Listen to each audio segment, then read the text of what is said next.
Hey, welcome everybody to another session of James and Jay Dissects The Walking Dead.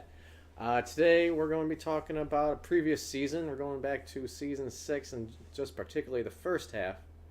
But before we go and jump into that, a few announcements. Once again, our channel is focused on raising money for charities. So if you guys can donate, there are links down below towards two charities in particular for our Twitch channel. We are still trying to raise money towards Red Cross. You can go ahead and donate that. But we also have our second level campaign going on for the Humane Society. So there's a link down below.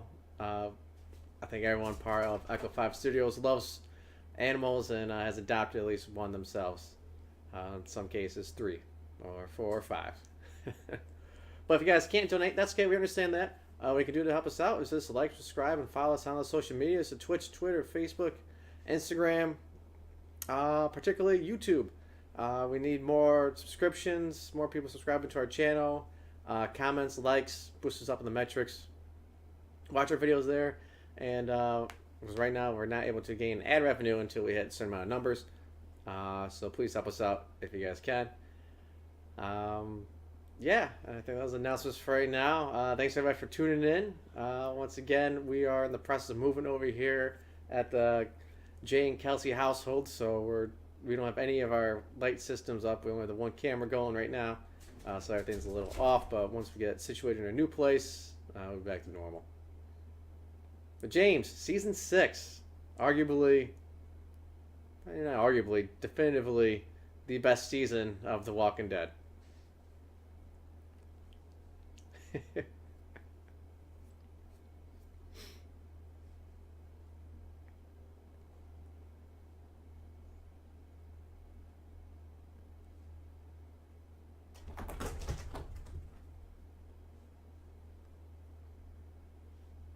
can't hear James.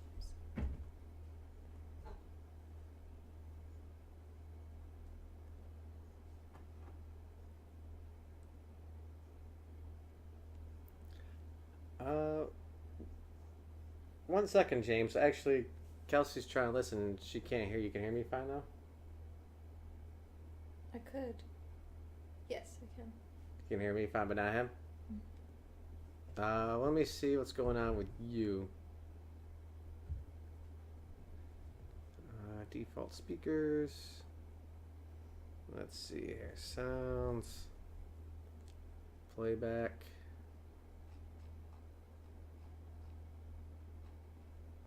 Set as default device. Alright, go ahead and try saying something now, James. Testing. Can you hear me? And there, of course, is a delay with the Twitch channel. Okay, we're good. Good. Okay. So once again, definitive season, definitively Yeah. best season. And like I said, we were looking forward to this for a while. It was the perfect season, with the exception of the final 15 seconds or so of the season itself. So to have 15 seconds where it was an F, but the other 16, 15 and 7/8 of episodes were an A plus. I mean, you can't compare. It was so complete. The filler episodes were placed in the perfect position. The bottle episodes were placed in perfect positions. They had action. They had the threat of zombies. They had the great mid-season finale that led into a great mid-season premiere. They had a great premiere. They had a great finale all the way up until the cliffhanger. I mean, they had the mid-season finales. Both parts were incredible. It was just, you tend to appreciate it when you see season 7 and what we've seen of season 8, because it was so great. Like I said, it just pumped to talk about it and telling some of our loyal viewers, hey, look, man, you got to check this out, because we're gonna dissect it, but it also will bring up memories and hopefully get people to watch Netflix and just watch this season again and appreciate it for its greatness, I guess you could say. Definitely. It sets the bar so much higher. I mean, you look at the stars, just like IMDb, and they're all kind of all Yeah. around nines. You know, you might dip down to 7.3s, but for the most part, it's all really really high scores. Yeah, man. Not one episode dipped beneath 12 million viewers. I mean, the least watched episode was 12.18, and that episode was incredible. But you know, you take a look at that. That's almost double what The Walking Dead is doing these days. Um, Unbelievable. Let's kick it right off. So, we got a tidbit, we got a trivia. This was confirmed.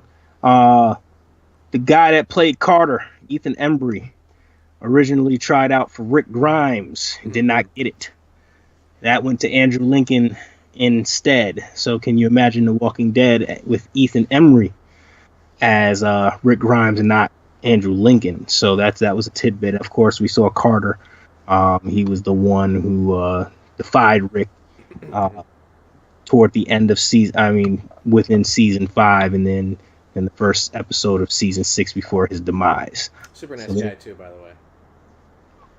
You had him over for dinner too, didn't you? Oh, of course. Yeah.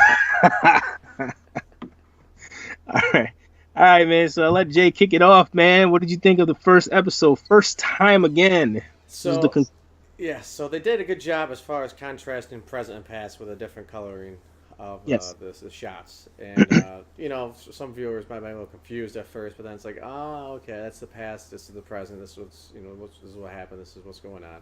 Mm-hmm. And I like how they did it because it was all in the same episode. It wasn't, you know, here's the future, here's the past, here's present. Yeah. You know, or, you know, here's a future shot which gives away everything and confuses everybody. This one's well done. You know, because it lets you do a time jump, but at the same time, kind of walk you through it as it goes. Yeah. It's really really well done. I loved it. Plus, you got to see the interaction between Morgan and Rick. Morgan being on the, you know, very everyone deserves to live. You know, every life is precious side. You know, and his mentality there. Rick being, hey, you just saw me shoot this guy in the face. Yep. Some people do need to die. And once again, the threat of zombies. You know, yes. There they are. You know, we have to act. And introducing a new group at the very end. You know, the conflict. It wasn't someone doing something stupid. You know, it was an outside force. You know, being the catalyst to something bad happening. Yep. And yeah, I totally have to agree. And the one thing about Rick and Morgan, they finally met again, and they met by chance at the end of season 5 when Daryl Dixon found Morgan when he was scavenging with Aaron. And then you see the reversal of roles there as Morgan, his mind is clear, and we actually get to see how his mind cleared up. And he became this monkish type of warrior, and Rick has gone completely nuts, and he's quick to kill. So he became Morgan in that sense, and Morgan became him. And they said it, and this was the title of the episode for the first time again. It was a shot back to season 1. You know, they said it at one point where Rick had talked to him, and you know they were down in the basement, and he was asking Morgan where he learned that the Kendu or he learned the Aikido, and Morgan said to him, Rick said to him, I asked, you answer. That's common courtesy. That goes back to the first episode where Morgan asked Rick how he got bit, if he got bit, and Rick said he got shot, so, just great interaction between these two. You start to see, the plans being made, the Alexandrians not really trusting, the new group, which was Rick's group, and then Rick's group looking at the Alexandrians as weak. And like Jay said, just the back and forth, the past, the present, the future, well written, artistically written. It was not confusing, not like the episodes we see now. It's very panned out, so you can catch on quickly. Complete season premiere, and it had it actually showed us the theme of the season was cliffhanger. And I think we talked about this before, but episode 1 had a cliffhanger, the horn blaring. So it kind of showed you that, hey, this season is going to be the season of the cliffhanger. And, you know, they just took it way too far at the end, but they did it so great in a lot of these episodes, you know, and this was the start. So at the end of the episode, obviously, the horn blares and the walkers are closing in on Alexandria, and you got the threat of a new group that's unseen at this time, and then you got the threat of the walkers again, and the group is scattered. So leads into JSS episode 2, man. Did you take that one away too, Jay? What did you think about episode 2? Yeah, so Just survived somehow. Yep. Picking up now with the group that was left behind Alexandria. And the chaos of what's ensuing now. Yeah, the truck horn, you know, the plan's falling apart. People are freaking out. You know, Alexandrians are distrusting Rick's group. You know, they overhear Rick being Rick saying, you know, hey, if you gotta leave him, leave him. you know, basically, don't kill him, but you know, if you gotta go, we gotta go. Then the group splits, and I like it. You know, I like seeing. Once again, you get Carol being just a badass. I love that character. She's just like, I'm just going to kill this guy, throw on his outfit, you know, I'll go in camouflage over here and just go on a killing spree. Insane. Plus, we get to see a little backstory of Enid. Because that was always a question, too, while watching the series. Like, what's her story? Can we trust her? Is she a wolf? You know, is she something else? And then even when Negan came, it was like, is she a spy for Negan? Or, you know, is she, you know, a spy for somebody else? Maybe she's just a damaged girl, you know. She watched her family get taken down by zombies because they, you know, lost focus for 1 second. That's it. And it's this new group, kind of a flash in the pan, kind of the Terminites, but they had, you know, they had their purpose. Yeah. You know, big purpose. Yeah. A lot changed. Obviously, they brought the walkers, which you know, surrounded the camp, but also kind of questions, you know, how far people can go in the apocalypse. Yes. You know, how far, almost like the opposite of Morgan, you know, two different ends. You know, I like the conflict there with, I think this is the episode where, maybe not yet, where he actually starts talking to the one of the wolves there, but eventually he does have a sit-down kind of conversation with somebody he saw before, ironically, and let live. You know, just that dynamic of it was pretty intense. Yeah, again, I agree, and you're right. At the end of this episode, you know, he does have a confrontation with that guy. We got to see Inez's backstory, and that was important because there were a lot of rumors that she was a wolf. There were a lot of rumors that she was, you know, a spy for another group, and she wasn't. Like Jay said, she's just a scared kid that just had no direction. She lost her parents. She didn't fit in with the Alexandrians. You know, she tried, but you could tell she kept leaving. You know, she kept scaling the wall. It was a very good episode to introduce the wolves. Here's a question. Were the wolves in the comic books? No. The wolves and the scavengers and the terminites were a combination. The three groups were a combination of each other. It was almost like they took the hunters. I'm sorry. So you actually had 3. I was right. You have three groups. So the hunters in the comic book were the terminites, the scavengers, and the wolves. They kind of just like meshed them all together in a weird way, so they can extend that protagonist. They can extend it a little bit. So it's like, so when you saw the wolves, you know, you gotta look back at, you know, when they were at the gate, and, you know, little pig let me in or whatever it was, and you know how they shot them and whatnot. But they served their purpose, and they were a dangerous group. I mean, you saw what they did to Noah's community. You saw what they did to all the victims, how they carved them up and they made them into their own Walker army. The wolves are also a teaser of a possible group in the future, another group that uses walkers and walks among them.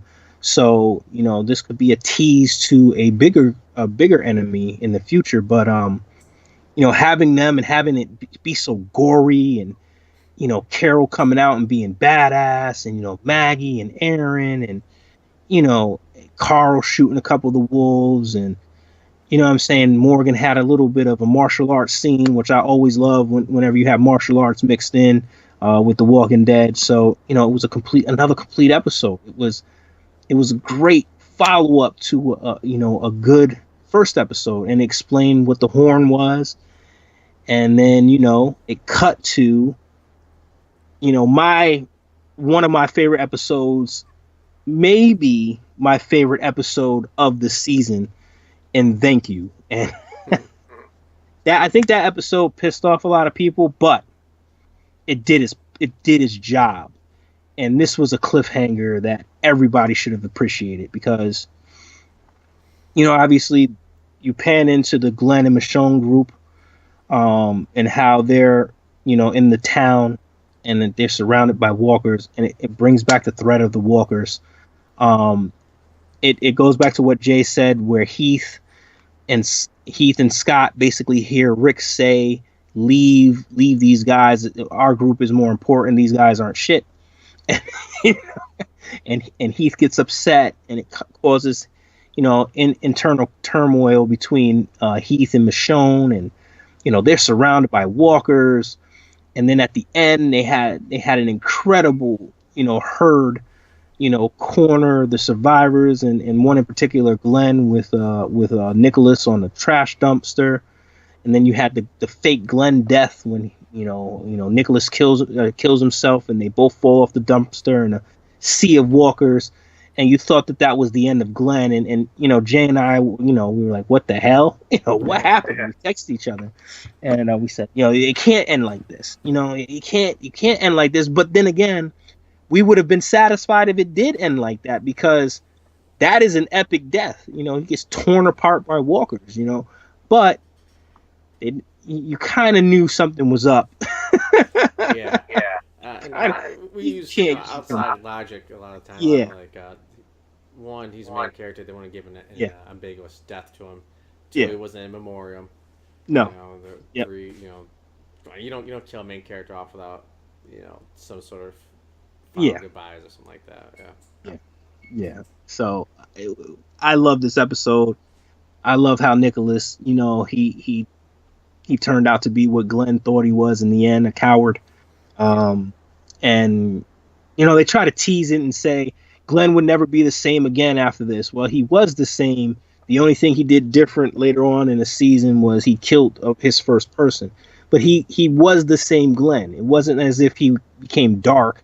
He just got pissed off that Nicholas did what he did. He still had the Glenn tendencies to save his friends and whatnot. He just, I guess he was more disappointed that he gave Nicholas a chance.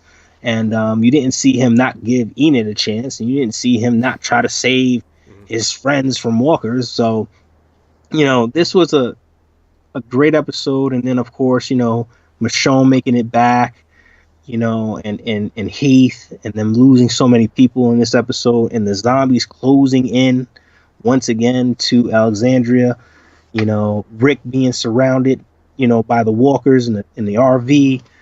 It just gave you that sense that shit is about to hit the fan, literally. And, it was just like, wow, 3 incredible episodes and a fake out death. That's a cliffhanger. Yeah. Like, what the hell? And some people will be like, well, I thought you guys hated the cliffhanger at the end. But this one felt different because you knew who it was. Yep. You knew kind of what was going on. Yep. And the purpose of it was they want you to feel like what Maggie was feeling, like, where is Glenn okay? And that's something they got by, they got through, because everyone was like, oh my God, is he dead? Is he not dead? We don't know. That's what she was thinking at the same time. Obviously, she couldn't see what happened, but knowing what's out there, that's kind of the same mentality that they wanted to do. And I like that. That I enjoyed. Whereas at the very end, the season finale, that was just head games. Yeah, and that was a pissing contest between Robert Kirkman and Gimple and the fans. Yeah. Almost like, I don't want to be too graphic here because we have viewers that I work with, and they probably I'm pretty vulgar, but you know that saying where one man says to another man, "My, you know what is you know what I'm saying?" So it was almost like Robert Kirkman and Gimple said that to the fans. Well, mine is bigger than yours in that sense, and it doesn't matter what you guys think. It just matters what we want to write, and you're gonna watch it no matter what. And you know, it's kind of like a slap in the face. And there are a lot of hardcore fans, but there are a lot of TV sitcom fans as well. So if you irritate the TV sitcom fans, they're gonna find another TV sitcom to watch. So it was like, you know, we'll get into that in the second part, but this cliffhanger was done perfect. It was a perfectly executed cliffhanger, just like in the first episode. Perfectly executed cliffhanger. Same thing with JSS when Morgan, you know, beat up the wolf. It's just like, oh man, wow. You know, these guys are these guys have written incredible stories these first 3 episodes, and then to follow it up, my second favorite and everybody who knows my affection toward, you know, Lenny James and the character Morgan knows that whenever they have these bottle episodes of Morgan, they are my favorite episodes. And this one, it again, it lived up to it. But I'll let Jay take this one away. Here's Not Here, the first filler bottle episode of the season. So, besides for a few people coming in and out, there was literally just 2 people having conversations. You know, some awesome fight scenes. But you just see a great character development here. As you have this broken down Morgan. You remember basically the same mentality you had in Claire, where it's just binary. You know, what do I have to do? I have to clear. I have to kill everything. And he kind of takes mentality very close to, you know, the walkers. You know, what is his purpose? Theirs is to eat. His is to kill and clear. Mm-hmm. And and they just have this Eastman guy, which is awesome. I love that guy. Yep. Another nice guy. We met Walker Stalker too. And he just kind of breaks it down for him. He's like, "What are you doing? You know, like just stop. Just control yourself." And you know, and I love the scene where he's like, the door's open. You can leave anytime." And that was just like, just almost shattering, like mind shattering. Like this entire time he thought he was like held in here. He was trying to pick his way through the window. You know, he was trying to think of ways to get out, and he never even tried the door. Something so simple, and sometimes that's, you know, your own mental prison. You know, you don't look at the most obvious, you know, way out. You just get stuck in here. Correct. And of course, you know, the martyr, you know, rule of the law. If you're a good guy trying to teach someone a lesson, you have to die in order for him to get that lesson across, I guess. Yeah. But, you know, it's sad. You know, the goat dies, you know, Eastman dies. Yeah. But we get, you know, get Morgan back. Yeah, we get Morgan back. And you know what? I mean, it's almost like you can't have a feel-good... It was a feel-good story in its way because Eastman served its purpose. And like Jay said, you know, you're in your own mental prison, and he had to clear his mind. I think when Eastman said to him, you know, the door was open anyways, you know, he started to become clear, and then he fought Eastman, and then he realized, I'm going to put myself back in this mental prison because I'm not ready yet. So after they got into their first skirmish, you know, Eastman taught him the judo hold. You know, he lost, you know, he subdued Morgan, and then Morgan said, you know, I'm not ready. He opened the door and went back in. That was a great moment for the characters, especially Morgan's character, because it showed that, you know, it takes time to get over, you know, traumatic events in your life.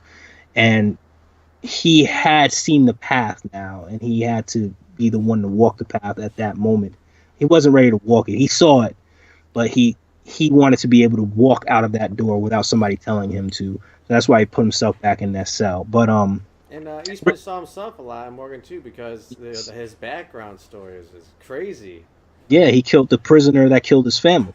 Yeah, he literally kidnapped him, Yep. brought him up to this place, locked him up in the cell, and watched as the guy starved, to death. That is crazy, and you got to relate to him. Somebody kills your family in cold blood, and then basically laughs at you about it. What would you do? And so it's like he had the resources to get revenge, and he got it. Mm-hmm. So he put justice in his own hands, and it's a moral thing. What would you do? And I think The Walking Dead really plays with a person, plays with their mind, and put yourself in the shoes, especially if you have a family and children, and somebody, just to think somebody will come and kill them. What would you do? You have the resources to enact revenge and not get in trouble for it. Yeah. And he was about to turn himself in, and he's like, Yeah. "Oh, The world is over. what did I Yeah. miss?" And, Yeah, so incredible episode, and obviously this was also unique because Morgan is telling this to the lead wolf. He had captured him, and he was telling him this and saying, "Hey, look, you wanted every last drop," because that's what the conversation was at the fireplace when the wolf told him, "I want everything you have, every last drop." And Morgan was trying to tell him, "I came back from this. You can come back from what you're at now." Just brilliant. And then of course we get to now, where now Rick is back in. This is another filler episode, but it's a filler episode continuing from episode 3. Episode the conclusion of episode 2 and conclusion of episode 3 equals 5. So we're at episode 5 is now. And this is where they give you a hint on what's going to happen in the future as they write Glenn and Abraham's name on the wall of the deceased, and you kind of like foretell what's going to happen in a weird way. I think Nicotero said we gave you a hint on who wasn't going to make it early in the season, and of course that's what they were hinting at. Glenn and Abraham, as everybody knows, were the 2 victims of Lucille, so they kind of gave you that hint early in the season, and if you paid attention throughout the season, you would see that it was going to be Glenn and Abraham. But this was the first official hint, other than teasers with bats and barbed wire. This was the first hint that these are the guys that we're going to kill. They literally put them on the death wall. So it was like, that's a little tidbit there. But we got to meet Denise. We got to see the results of the wolf attack. We got to see Rick return to Alexandria, and now they're trapped by the walkers, so you get to fear walkers again. You get the relationship. I love the scene where he's running. He's like, "Open the gate!" Yeah. For God's sakes, open the gate! And you see, and this is a good part. He had a run for miles, and he started to slow down at the end, and the number of walkers just closed in on him. And T.W. Brown was with us last week, and he said they just keep coming. You get tired, and you don't notice it, but before you know it, they're engulfing you with their numbers, and they surrounded. And Rick said at one point they're 20 deep, surrounding all sides of the wall of Alexandria. Think about how that is. This is a gated community, 20 deep around it. So great episode. Obviously Maggie's has this thought that her life has to move on because she's assumed Glenn is dead. Just an incredible episode again. Perfectly done filler episode. Perfect. The only thing I don't like is Maggie trying to go off on her own. I don't understand why these characters have such a desire to not tell anybody anything and try to take the world on in their own hands by walking away and doing their own thing. It's like, it never works. Just tell people. Here's what I'm going to try.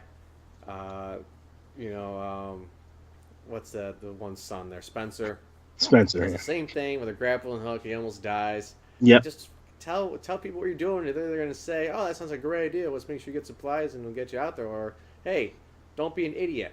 Yep. And I feel like this has been one of the, even Aaron's like, you can't go out there, especially now when it's not just you. This is the Jay's Jossa moment before the Jossa moment happened. Right. But got to give Aaron credit because he saved Maggie from doing something stupid. He did put both their lives in risk with the sewer zombies at that point, which was a really good effect that they used there. That was awesome, though. yeah, those were great. You start to see, what happens if a human body is trapped in the sewer. Um, anyways, great filler episode. Yes, yeah. Followed up, always accountable. This episode here was another type of bottle episode with two different groups. Yep. Daryl, and then you had Sasha and Abraham, who sort of started to get into a little bit of a questionable, possibly romantic relationship here. And at this time Abraham is still with Rosita. Daryl meets a new group of survivors. One of them we know very well in this season. His name is Dwight. Yep. And you get to see Dwight's backstory of before he got burned. I like how they did that. Yeah, I did too, because now you get to see almost like what they did with stretching out Shane a little bit there. Mm-hmm. They kind of stretched out the White story too, and in the Terminites, they explain how the hunters became the hunters. So Dwight became Dwight in this way. So I really like that. So always accountable. You get a change of pace here, a little bit of a tension-filled episode. You get your first kind of look at the newest enemy, which is the Saviors. You get your first taste of Wade, who is he's the Morgan Savior, as I call him. Get your first taste of him, and how they're tracking Dwight. You get your first taste of Abraham and Sasha, and then you get the reunion of the three of them together. So, it's funny, like look back on that and be like, oh, that is the Saviors out there. yeah. Because at first you're just like, who the hell are these people? Exactly. You're like, oh man, they seem horrible, but it's like, whatever, we won't have to worry about them. Because I mean, they're just driving through, and all of a sudden they start getting shot up. And Yep. I don't know, I have to rewatch these episodes just for those little tidbits. Like all of a sudden, maybe those people with the guns, the Wade there, obviously, maybe some other people like, oh, now I recognize them. Yeah, and it became a recurring theme that Dwight would steal Daryl's stuff. He stole his bike. Mm-hmm. And did he take his crossbow then? He didn't. Yeah, he did. Yeah, did take his crossbow as well. So this was he took it the first time, and obviously Daryl got it back, and he took it again. So leads up to the Pendulum episode. Heads Up. This is you're starting to see the oldest son crack here a little bit, and this is the oldest son. Damn it! Now I gotta remember his kid's name. Ron Anderson, and you start to see him crack because Rick killed his father, and he's starting to devise a plan where he wants to kill Rick. So he's having Rick teach him. Or he wants to kill Carl, because he's mad Carl is stealing Enid from him, and he's devising a plan to have Rick teach him how to shoot. Yeah. And they had a lot of foretelling of Carl getting his eye shot out. If you look at the episode, the guy is aiming, Ron is aiming the gun at Carl's eye. You start to see it, like he's standing behind Carl and he's pointing the gun toward Carl's right eye. So you kind of start to see where they're going with this. And of course it's the episode before the mid-season finale, and I always love these episodes. And of course at the end of the episode, you get the results of the truck crashing into the chapel. Yes. Even before that, though, right before that, you see Maggie looking over the fence line, and some balloons come up, and a little smile, and it's like, everything's gonna be okay. Yeah, crash. Oh shit. Yeah, and that's amazing. I guess the Pendulum episode leading into that mid-season finale, because it just sets the stage. Like, oh, that's happening. Shit has hit the fan. Okay.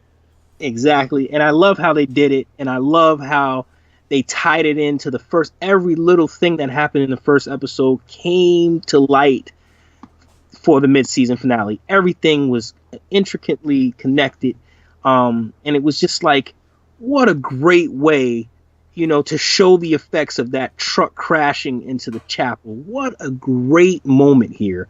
They're surrounded 20 deep, and they're trying to formulate a plan, to lure the walkers away or wait them out. And they can't control the chapel completely crashing in. It was unbelievable. I mean, what a great moment for the show, and what a great way to set up the mid-season finale. Start to finish.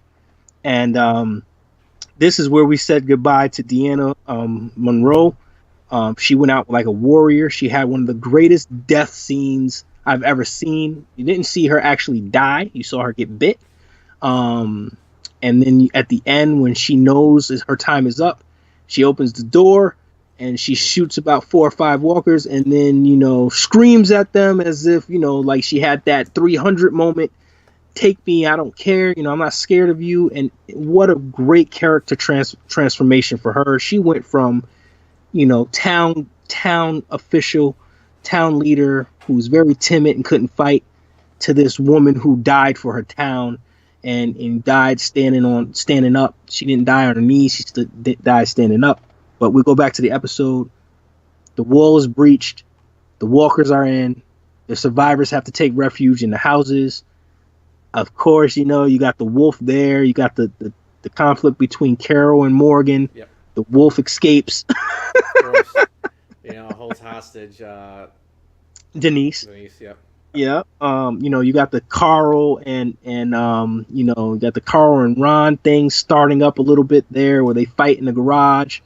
You got Ron in the beginning. You had Tiptoe Through the Tulips. That song playing, and that made a lot. Another trip. And then so he little piggy, I guess, living his food out, and you see these ants you can just see the symmetry where they'll find a way in for food. Yes. Like a little tiny crack. That's all they need, and all of a sudden there are just hundreds and hundreds of ants. Hundreds of ants around this sandwich, just chowing it down, and you can see that's going on now inside that town. Trivia here. Ron is drawing a picture of himself tied to a tree with walkers surrounding him. If you remember in season 5, Carol told him if he told people that she had guns, she would take him out into the woods and tie him to the tree, and walkers would get him and nobody would hear him scream. So he drew that. So obviously Carol scared him that much where he's just completely in shock, and he just draws within himself. And then Tiptoe Through the Tulips was a hint on what the survivors had to do to get through the walkers. So it was like they had to tiptoe through the tulips, or they had to quietly make their way through the herd of walkers. A lot of foretelling there. Great artistry there by Nicotero and Gimple, and Seth Hoffman, who wrote this episode with Gimple and Nicotero. Just a lot of different things in this episode, but it sets you up for the mid-season premiere. It didn't give you that moment. It was a great cliffhanger again. It didn't give you that moment of, okay, we're gonna see them fight the walkers. It lets you salivate on it. You knew it had to come when Sam was saying "mommy." Yeah, in the herd of walkers. Way to end it too, where it's just like, all right, we're all suited up in this guts. We're going out. Everything's going fine. I was like, Mom. Exactly. Like, oh shit, it's coming, and that's it. And all right, it's like the same thing. Cliffhanger-ish, but it's not. It's perfect though. Yeah. The way they did was perfect, and then they gave you a tease of Negan. At the end, when you think everything is over after the credits, a group pulls over Daryl, Sasha, and Abraham. And also, another thing, they connected the part where you heard the radio, somebody radio Daryl, Sasha, and Abraham help. They showed who did that. That was Eugene. They showed Eugene saying help. So they connect all the pieces in the first half of the season. I give it an A+ 100. It was perfect. And then at the end, I gave him 5 extra points because you got the comic book moment where the saviors, the group of saviors, intersect Daryl, Abraham, and Sasha in the middle of the road.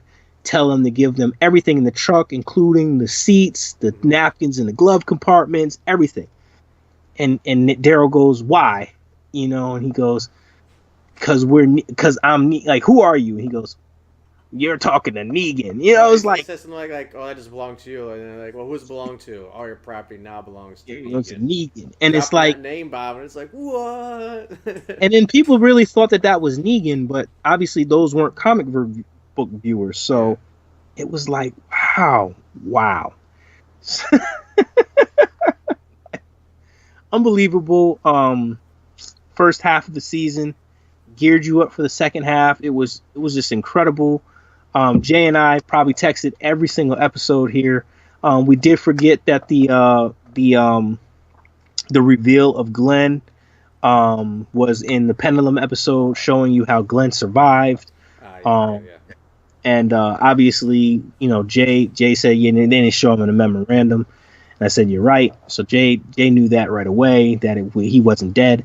It showed how he survived there, and then start to finish, he's showing how he's trying to get back to Maggie. And obviously, we're going to pick up next week with the probably. And it shows that he's taking Enid under his wing, which then kind of evolves into Maggie taking Enid under her wing, which is almost like an adopted daughter. Very similar to the comics with, what's her name?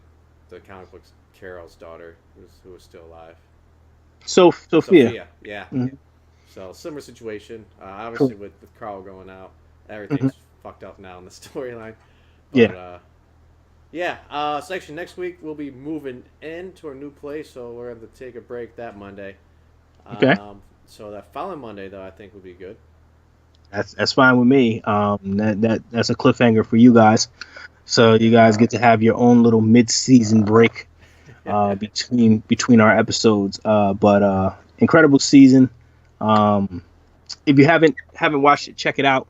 Definitely check it out on Netflix or on Amazon Prime Video. Amazon Video, because they're on both places. You can also always, purchase the episodes, but I wouldn't suggest doing that. Just check it out on Netflix. This is an amazing series or season. And if I had to pick one to rewatch, it would easily be this one. And that leaves us to a couple of fan favorite of mine. Zombie movie of the week. Here we go. So now that we are off next week, I'm going to give you a doubleheader. We talked about these movies last week with T.W. Brown briefly, but my doubleheader of the week, and if you're a fan of Mercedes Mason from Fear the Walking Dead or Ophelia, she will be in one of these movies. So we talked about these several times. They're not quite zombies, but they're rabid, and they have all the characteristics of zombies. Double header, double feature, Quarantine and Quarantine Terminal. These are the American versions of the Brazilian, the Italian films Wreck and Wreck 2, but Quarantine and Quarantine Terminal. This is our double header of the week. Check it out by fan request. You won't be disappointed in either one of these movies. I personally like part 1 better than part 2, but I like part 2 because it has, if I wasn't married, Ophelia I would be married to her. But she's in part 2. I let her, since I got married, I said, you can do your own thing, and she became a star. So definitely check it out. The double feature, Quarantine and Quarantine 2 or Quarantine Terminal. And I'll let Jay take it away from here. And he's not really moving next week. They're planning another special thing for Carl. I know Chandler Riggs is going to the house. If I could throw a surprise party or something, I would, man. That's it. I was just watching, some of the videos and like the season premiere. I was like, God damn it. I know it's gonna be a hard one, man. You better get your tissues ready, man. Well, we're gonna watch it after the fact anyway, because we'll be in Cancun. But don't log on Facebook. No.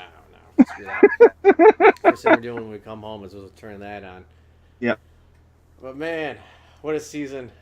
And just the next half just kicks her off right where we left off. The pilot episodes had impact, they had weight. They weren't just there to be there. The wolves were great villains. Yep. Um, The walkers. Zombies, Yep. were the main villains. Yep. It was just a great first half. You had the conflict of Morgan against Morgan. You had the conflict of Morgan against Rick, and you had the conflict of Morgan against the Wolves. Maybe take a hint, just put more Morgan into every season. There you go. But man, it was crazy. Carol was kicking ass. Yep. There's very little dumbassery, I guess. In Yeah, there. and even the dumbassery that happened was quickly corrected. Yeah. It wasn't like the dumbassery led to more dumbassery and then dumbass things happened after that. It was Maggie tried to go and find her husband like a dumbass, and Aaron told her, "You're being a dumbass," and Maggie realized she was being a dumbass, and they went back. Or Abraham going off on his own and going after that zombie with the rocket launcher. And even he's like probably shouting at us like, I'm being a dumbass. I guess what am I doing? Exactly. So he backed off. But little stuff like that. Loose ends, or what does Abraham say? Something loose ends. Loose ends make my ass itch. Yeah, that stuff right there makes my ass itch. But I mean, it was just so fast paced. And when the world lulls, it was just you knew something else was coming up around the corner. Exactly. And the laws were to connect the dots a little bit for the viewers. It wasn't to throw you off into a seaside, a hidden village or a trash heap. It was purposely done to connect the dots for the viewers, to let you understand that the survivors have to catch their breath a little bit, but at the same time, it's explaining to you what's coming next. It was connecting the dots in a very great way. Like season 7 to throw in the trash heapsters or whatever the hell they were, and to throw in Oceanside, it's not connecting the dots. Look at this season. It's just like there's so many different storylines. It's just like we don't need more people. We really don't. Like we're fine. Yes. Bring in some hillside. Bring in some saviors. All right. Bring in some kingdom people. But don't need more people right now. Correct. But we'll get to that, guys. Yep. We've already beat that horse dead. But yeah, season 6, crazy. Looking forward to dissecting the second half as well, because that's so good. It's going to be very good to dissect the second half. It's going to bring back one of the moments that we think turn the series around completely. So with everything, I always say you can't have bad without good, and then vice versa. With everything so good about this season, the second half, when we dissect the second half, we will explain, and everybody should know it, but the point the series took a turn was that my you-know-what is bigger than yours moment that Kirkman and Gimple had toward the fans. And literally, that 15 seconds or 30 seconds or a minute or whatever you want to call it turned possibly one of the all-time great series in television to slowly fading away. 1 minute. It's ridiculous. So we'll get into that next 2 weeks from now after Jay's dinner party and surprise party for Carl. And we'll see you guys on the flip side. Yes, thank you everybody for tuning in. If you guys can donate, please donate down below. If you can't, we understand. Hey, talk to us, guys. I love talking to people in chat and people commenting and everything like that. It's amazing. It's probably the second reason why we keep doing this. First one, obviously, for the charities, but secondly, we like talking to you guys. Keep sending the questions. If you work with James, keep sending the questions to him. Talk to him about it, and we'll try to keep answering them. Other than that, guys, we'll let you know when our next dissecting of anything. We'll see if we season 6, second half, or it might be something else. We still have a guest we're going to try to get in. Yep. Little family member here, include him into this. But we'll let you guys know what the plan is. Keep tuning in, and we'll see you guys next time. Have a good night, everybody. See ya.